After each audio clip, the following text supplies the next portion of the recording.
Welcome to the Chair Sessions with Dr. D. I'm here. I'm really excited to be here today. Thanks for tuning in. I've got Bob Irwin on the line, drummer for the South Jersey blues rock band Twisted Livin. And Bob's going to be talking to us about his role in the band, the music, and what we can look forward to coming out of Twisted Livin. Welcome aboard, Bob. Hey, man. What's up? Thanks for having me, dude. I'm glad you made it here online. Tell us how this all started with you, with Twisted Livin and your musical background, musical talent. Take us from the very beginning. Yeah, I mean, well, for me, I actually wanted to play guitar first. It was funny. I walked in there and I was like, I want to play guitar. I was 6 or 7 years old, and the guy was like, your fingers are too small, so here's some drumsticks. And I was like, all right, cool. And so that was how that started. I didn't grow up for like the first period of my life. I didn't have any intense like musical interest. I kind of went through the phases of trying different sports like t-ball and stuff, and I would do a year at each thing and didn't really know what my commitment was. And I went into a music shop. I think it was Pleasantville Music Shop. I don't know if that's still open. But I went in there one day with my sister because she was doing the same thing as me. Couldn't really figure out what she wanted to do until she landed on being a dancer. But we were in there and I heard some drums from the basement, and I went down there and I watched this kid doing a drum lesson. He was playing to I think it was like Lowrider by War, something like that. And I was just listening to that. So that was like my first exposure to drums. And my dad said at the time I seemed pretty interested in that. So yeah, it was kind of a coincidence, but also kind of in retrospect, if you look back, it seems like everything was kind of leading there anyway. But yeah, I started taking private lessons like 2 or 3 years before the band option is offered in middle school. So by the time I got there, I felt pretty comfortable. So I did band like all through school and stuff. Didn't really know what Led Zeppelin was or what any of that rock stuff was until say like 7th or 8th grade, when I finally listened to my dad about how good the Allman Brothers are. I would kind of listen to radio music before that, like any other kid would, I guess. I mean, I'm sure you talked to Denny. He's like through and through, like he knew he was gonna be a blues guitarist since the day he started. Right. So it wasn't that clear for you. It wasn't even clear. It sounds like early on whether it was even going to be music. It was kind of like, let's see what's available in the school. What can I get involved with, type of thing. Yeah. And then it kind of, yeah. And then it sounds like it led into the music. Mm-hmm. Yeah. I never really knew like, how fun it could be until, I'd say the thing that got me into it, this is a common thing with a lot of percussionists, especially in the last, like, I guess 30 years, when marching band is kind of like a cultural thing, especially in a lot of southern states. Drummers and percussionists kind of have this bond, because you're waiting for all of the other instruments to kind of get their shit together while Right. You're sitting there with your sticks, and so all of that kind of filled the gaps and kind of distracted me from the fact that I was learning for so long. Cool. So with the drums, when you first started, what was it like? I mean, did you get right into it? Were you what was the initial like learning process like? Well, you were learning it in school? I was taking private lessons at a community center here in EHT with a guy, Fred Rushmore, who taught me for like the first 7 years of me playing drums. So he started me on a practice pad. I didn't touch a drum set for like the first 3 or 4 years of learning, probably, which is a great decision for anybody teaching, because it's kind of a patience that you need, especially at school when there's one drum set and there's 10 drummers. Oh yeah. Like even if you and the band director, give each other looks and that what's going on, there's still a bunch of kids that need to have turns and stuff. So that was always a thing. But yeah, once I found out that, I mean, it wasn't like I found out, but once I truly connected the pieces of like, oh, I could just be, the drummer in a band. And there's all this great music and all these great drummers that, are solely remembered for like just being that like, that like constant beat in these rock bands. So I found out about that eventually and started getting really into that stuff. Like keeping the time? Yeah, like just being like a rock drummer kind of. Yeah. Just not having to worry about a 10-person percussion section, or being able to, I mean, in a concert band, they'd split you up with like one kid would play the bass drum, one kid would play the snare drum, and one kid would play the cymbals. And I wanted to do all of that at the same time. And a band, I guess a rock band, like most people would call it, but whatever band, I didn't really have any preference. And so I was in some like, call them like, I guess, basement rock bands in like high school. We did some like indie music, and then the pandemic hit and nothing really happened until, I guess, I mean, at this point I was getting really into drums and I started playing guitar on my own. So I started kind of really wanting to find a band, but it's not one of those things that, I mean, Craigslist might work if you're not my age, but there's really no one on my age on Craigslist looking for a band. So I was kind of just the perfect thing happened one day. It was like 2 years ago. At this point, almost, next August it'll be 3 years.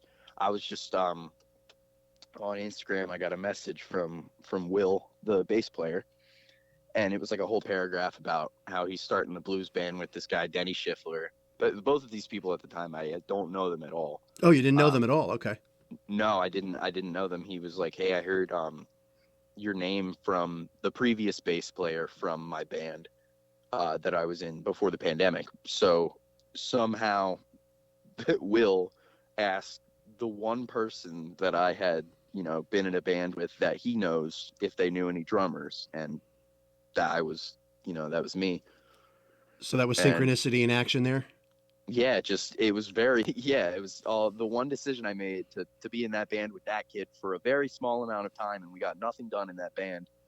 Like we didn't have paying gigs or anything. It wasn't like that. We played, 2 shows. Were you playing like parties?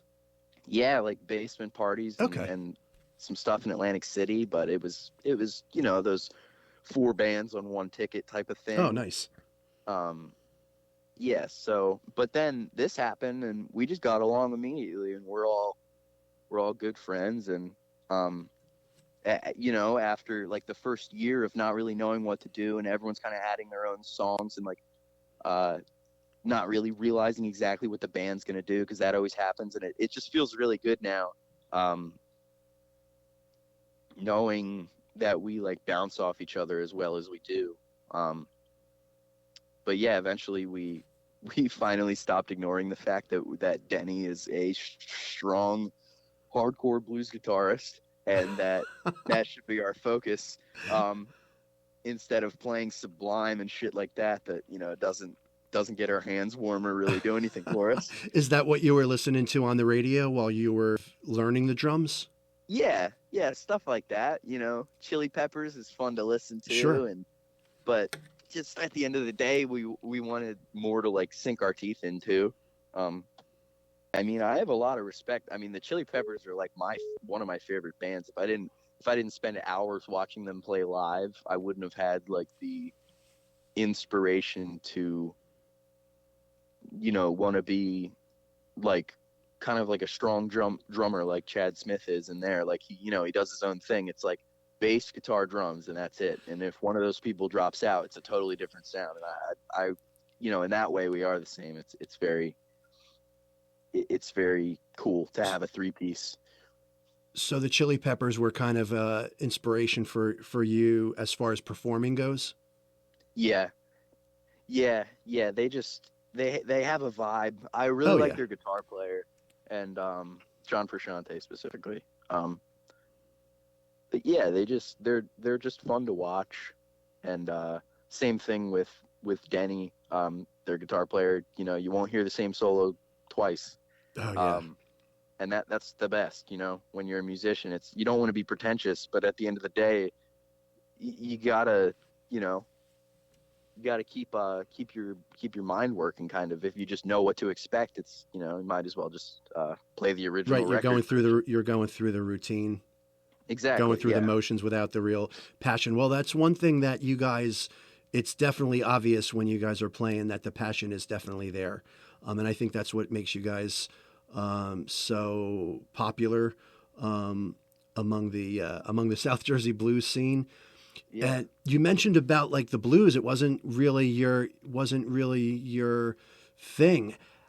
Tell me how that has been kind of moving forward. I mean, your exposure to the blues, what you're learning Yeah. about the blues. I mean, I kind of went through music history, I guess, really fast in a couple years of high school. I kind of personally assigned myself to listen, like, from the Beatles through to Metallica, pretty much. Oh, to wow. Just know, like, kind of what's going on, and I like all that shit. There's stuff, you know, all in those 60 years that's amazing. But Denny, on the other hand, has been a blues guy and is really, you know, like, kind of ironed out that era of it in his head, and knows, like, just all this stuff that I just totally, I mean, when you explain blues to somebody, it's so cool because it seems so simple at first, but there's just so many different takes and different styles on it, because it's literally like the most, I mean, it's the origin of the guitar solo, pretty much. Pretty So, much, yeah. in that way, you have to, you know, not like I'm saying I have to respect it. I love playing the blues. I love it. It's not an obligation in any way. I'm very proud that I found a guitarist who has something that no one his age is doing. No one's really into that. I don't know, unless you're down south and they're 10 years older than us. But I mean, I told him too, you know, when I had interviewed him, he's like an old soul. The blues really, it's a vibe. You know, it's if you look at the history of it, you know, and where a lot of the songs come from, it's about struggles. I mean, sharing the struggle, maybe sharing the triumph. So Bob, talk to me a little bit about the music that you were listening to growing up. Like, what did you have music in your house growing up? Yeah, I mean, my parents, they weren't really, we didn't have a record player or anything. They didn't really have, you know, catered music collections that they really listened to. I feel like they stopped doing that when they were younger. They used to go to, like, Steve Miller concerts and stuff. They always, the bands that were kind of in, like, circulation, like that my dad would talk about or play, like, when we'd go out in the boat or stuff, like, you know, Leonard Skinner. He liked Jimmy Buffett a lot, which I'm not a huge fan of, but personally. But yeah, like Leonard Skinner and Allman Brothers showed me all that Southern rock stuff. I feel like there were, like, certain songs like Funky Town, and, like I was saying, like Lowrider by War. Oh yeah. Like, certain weird songs that I was just like, dude, this is cool. Like, it just got me into the drums. Like, kind of like random songs from movies and stuff. Like soundtracks that I would see when I was little. But yeah, the first band I actually got into when I was playing drums and, like, still taking lessons, and, you know, this is it. No shame to anybody who currently enjoys 21 Pilots, but I just personally find it embarrassing. But yeah, that was Josh Dun from 21 Pilots. It was, like, my first major influence as a drummer. I just thought it was really cool as a 12-year-old how they did rap and drums at the same time. 21 Pilots? 21 Pilots, yeah. Yeah, I don't want to say it more. I don't want to pin that to my name or anything. Okay. But I thought they were pretty cool when I was a little kid. And Yeah, he used to do this thing where they would, like, at the concerts, they'd put, like, a piece of plywood out on the audience and put, like, drums on it, and he'd Oh, play wow. the drums, and they'd, like, move them around and stuff. Like crowd surfing. Yeah, But, crowds, a pit-like atmosphere. mm-hmm. Yeah, cool. Yeah. You mentioned the Allman Brothers, and so that kind of probably set the stage a little bit for some of what you're doing now. Oh, right? definitely. Yeah, I mean, we cover a couple Allman Brothers tunes right now. But, yeah, my first, like, big, like, guys after that was, like, Chad Smith from the Chili Peppers. Mhm. Really like his playing style. I really like Primus. Oh, Primus, I yeah. can't remember their drummer's name. But he's amazing. He does a lot of, like, tight rhythmic stuff on the hi-hats and on the cymbals. Mm-hmm. And yeah, he's pretty cool. I just listened to a lot of that, so I feel like I picked up a lot of that stuff. I deliberately wanted to sound like John Bonham for a while, as most people do. Oh, right. So, you know, there's some of that, which is, no one's going to do it like him. So when people say they're playing like Bonham, it's usually they're just playing really loud and doing a lot of ghost strokes, which is fun. Uh-huh. So, you know, Bonham's good. Yeah, I get in a lot of arguments with people about Neil Peart. Not even because I have an opinion about him, because I don't, and I don't really like Rush. Oh, you're talking about Neil Peart from Rush. Yeah, which, you know, this conversation is even worse now when people are huge fans of him because he passed away a couple years ago. Yeah. So now it's almost an obligation of mine to eventually get into Neil Peart. So I'll probably do that one day. Yeah, he's got a big autobiography out too. Blues wasn't their genre, but if you read his autobiography, man, this guy knows tragedy and he knows the blues. If you ever get a chance. Yeah, the blues isn't only a music genre, like you were saying earlier. You know, yeah, it's a feeling that a lot of people can relate to. Yep.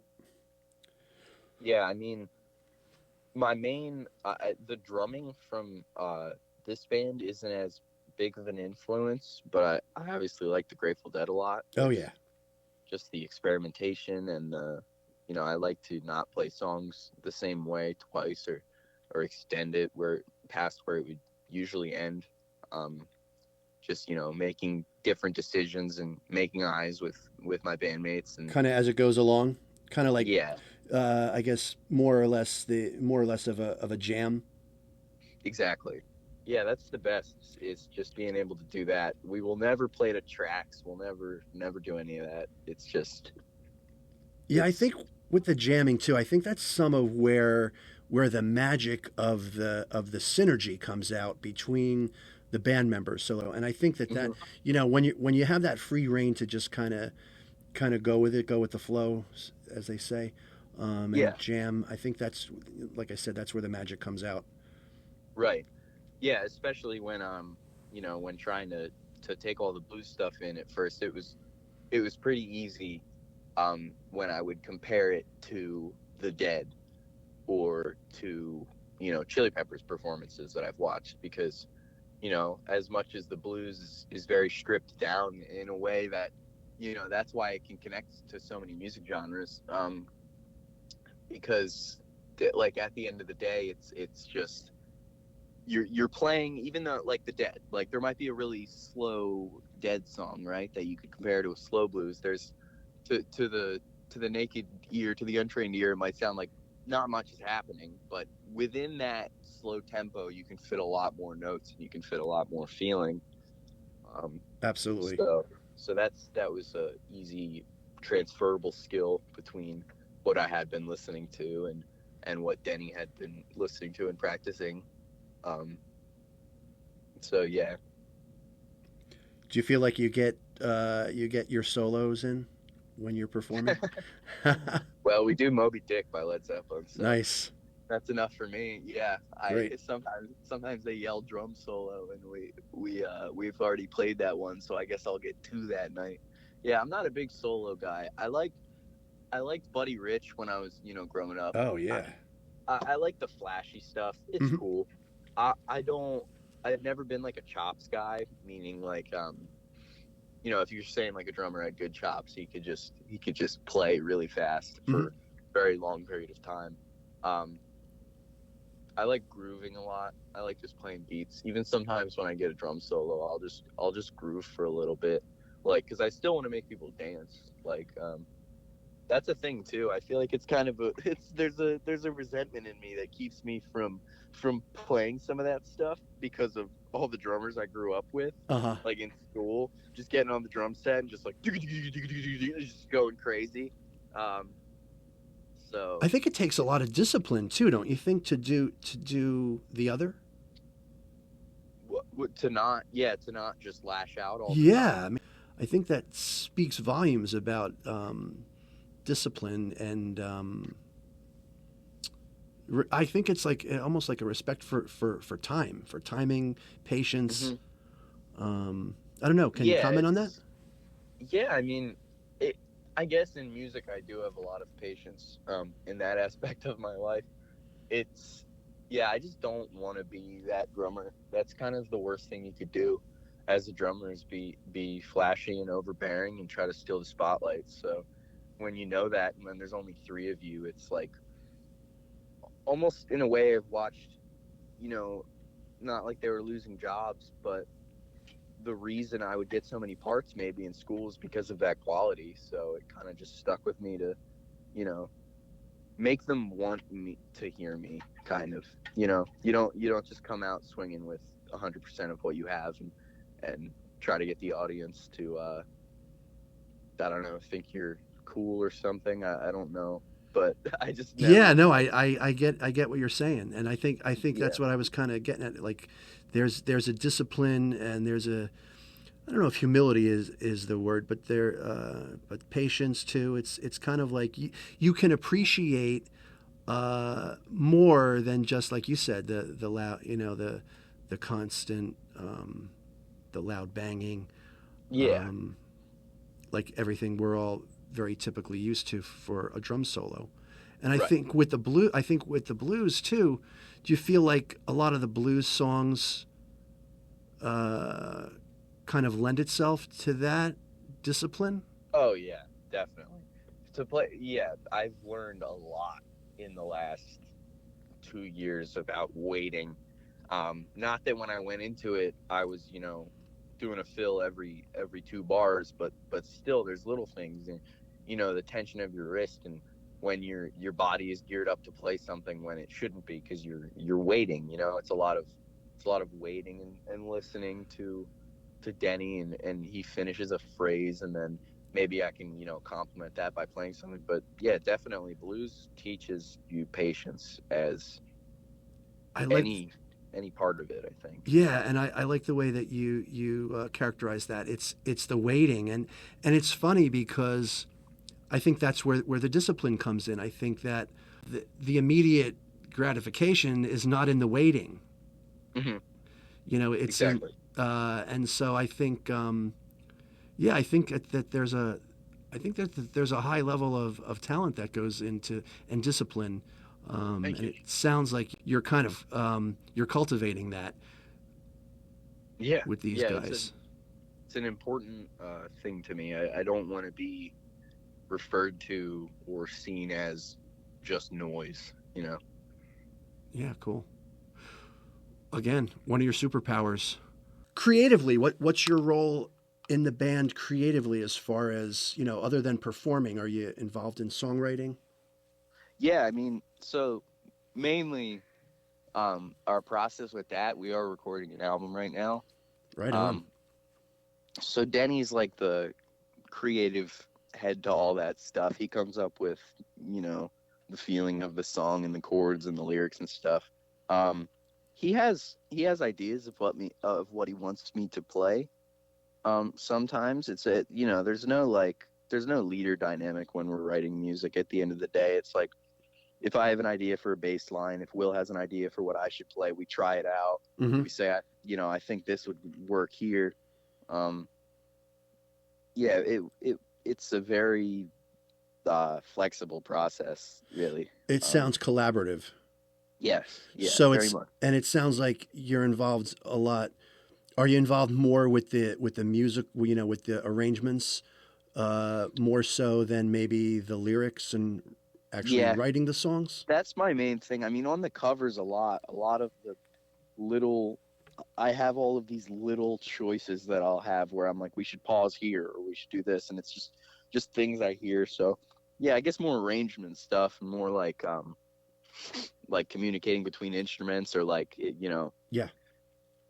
It's good to have multiple perspectives on a song, especially Denny, might sit there for 15 hours collectively with this song in his room and then finally bring it to us. And by the time he brings it to us, he's, doesn't exactly know what the next choice is, or maybe he doesn't even like the song anymore.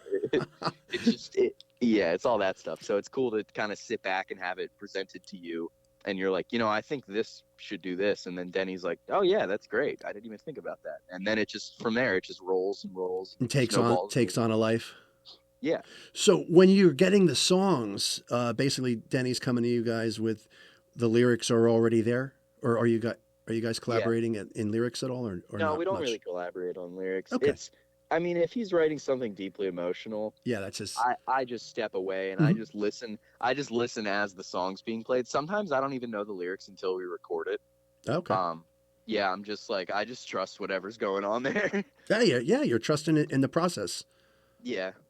And you're trusting the guys that you're playing with, and sounds like you guys have a good rapport. And I think that synergy that you guys have too, again, is what makes you guys very appealing when people are watching you guys out. You can see that tightness when you guys are playing, and the passion. Yeah. Yeah, it's good to see that, especially if you're a musician watching another band. You think about, like, what do these guys do at practice? What are these guys thinking about right now when they're playing with each other? And you could definitely see it on our faces and between us that we enjoy it and that we're constantly, communicating and thinking. It's very fun to have, this is Denny and I. This is all we're doing. So this is our work at the end of the day. But to have that much progress out of it too, to go home and be like, we made, this amount of money, and we also, learned this about ourselves musically, and it's very redeeming to just do that, especially with these guys, because they've, we've all wanted to do it in some capacity, whatever way for like our whole lives. We've, wanted to have this feeling. You don't really know what it is until it exists.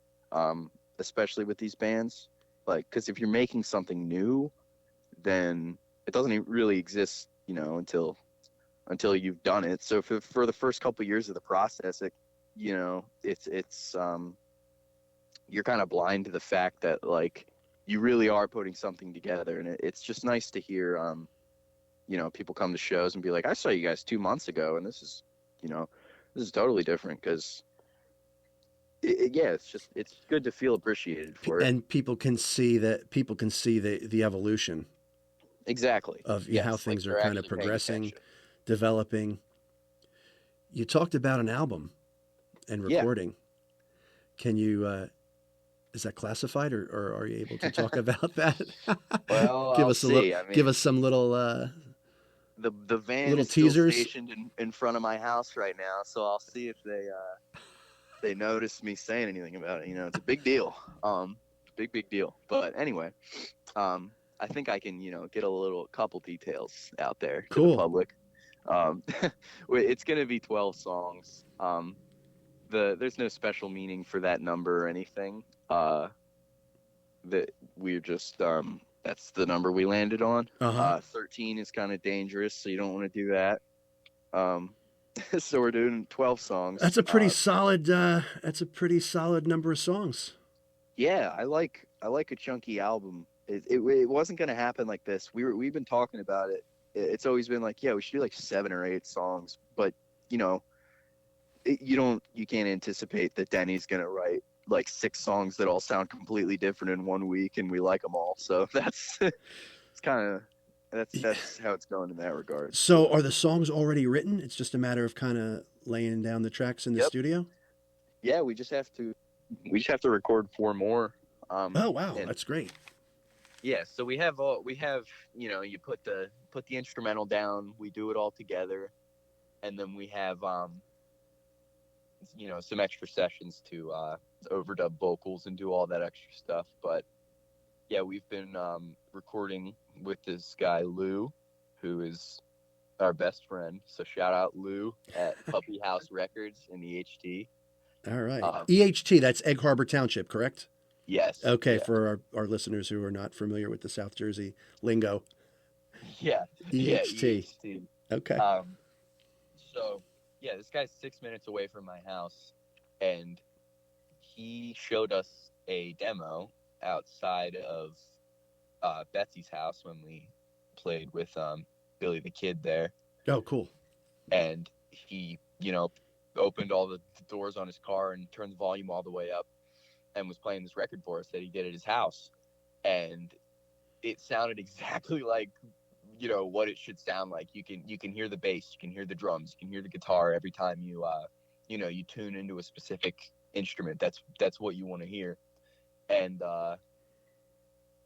so we've been going with this guy, and he's got the process down. He has a shit ton of experience and years of stories that are almost unbelievable because of the amount of people that this guy's met. And he's just like right here in my backyard. And so yeah, we've been working with him. He gets our process like very well. He knows exactly how he want to do it, and he doesn't step on anything or. Oh, that's great. So it sounds like there's the creative freedom is there. So he's producing it. Yeah, he's producing it, recording it for us, mixing Great. Everything. Yeah, so my job's almost done in terms of the album. I just have to record these 4 more songs, and then the rest of that's emotional support for the guys to get their singing down. So. And bring it through to the end. Yep. So it sounds like it's more than halfway done. Yeah, I'd say. I'm not sure. I feel like it's like a month out from being close to releasable. Great. Yeah, That's it's fantastic. hard to say exactly, but yeah, something like that. So sometime soon we're going to be getting some tracks, probably, right? Yep. Out to the public, yeah. Awesome. I'm hoping no pressure, but I hope to get a few out before. You guys got a big show coming up here at the Lizzie Rose Music Room. Yep. On Saturday, March 22nd at 7:30 Yes. in Tuckerton. You guys are going to be opening up for 𝐵's Deluxe. Yeah, it's gonna be a good show. And you guys have never played there before, right? We have never played there before. No, this is a special treat. This is a first-time thing. Have you been there before? No. What do you know about the Lizzie Rose? I don't know much about it. Yeah, I know we got a really good hookup, and it's the opener spot and stuff. It's gonna be a good show. I know it's a cool room. I did see pictures of it. It's a nice room. Yeah, I was excited to hear when I found out you guys were going to be opening up for 𝐵's Deluxe. Yeah, it's a small, intimate room with a great sound. It's kind of built for the blues. I mean, we've had national headlining acts coming through there. So 𝐵's Deluxe obviously is one of them. The audience is pretty. I joke about this because I do some promo work for some of the acts that go through there, and it's a small venue that the audience is literally almost on top of you. Oh, that's great. Yeah. So and the sound is incredible, and there's an energy in that room. I think just the history of all the bands and the talent and the energy that's been blazing through that room. I think it's stored somewhere deep in the walls, in the essence of that place. Right, It's an old Victorian house, basically, that's been kind of fitted to. It's like you're sitting in somebody's living room. Huh. A little bit bigger than Betsy's living room, but it holds about 70 people, 70 seats. It's BYOB. Yeah, And this is a nice looking place. yeah, Looking and at it's it just right got, it's a cool stage. And like I said, the sound is awesome. You guys are gonna rock the roof off the place, I'm sure. now. Dude, yeah, this will be amazing. And where else can we see you guys playing? Valentine's Day, we will be at 𝐂𝐿𝐴 Oh, cool. from 9 to 12 p.m. in Summers Point. February 8th, we're going to be at Rush Lounge, 5 to 9 p.m. Golden Nugget. Yeah, the Golden Nugget. Cool. Good one. And then February 15th, we're going to be at 𝘂𝐫𝐰𝐢𝐳 in Atlantic City. I'm not sure the time, but it's probably going to be around 6 p.m. or something like that. And then this one we're really looking forward to, February 22nd, the Boiler Room, 9:30 p.m. That is going to be a good show. Where's the Boiler Room? Cape May. Okay. So Under south. Congress Hall. Yeah. So Cape May, South Jersey, Boiler Room under Congress Hall. That is going to be a good show. This is a good spot. We've been trying to get in for like months at this point. We have, passed their arduous process of getting the show there. So Great. Congrats. yeah. And what was the other place you mentioned in Atlantic City?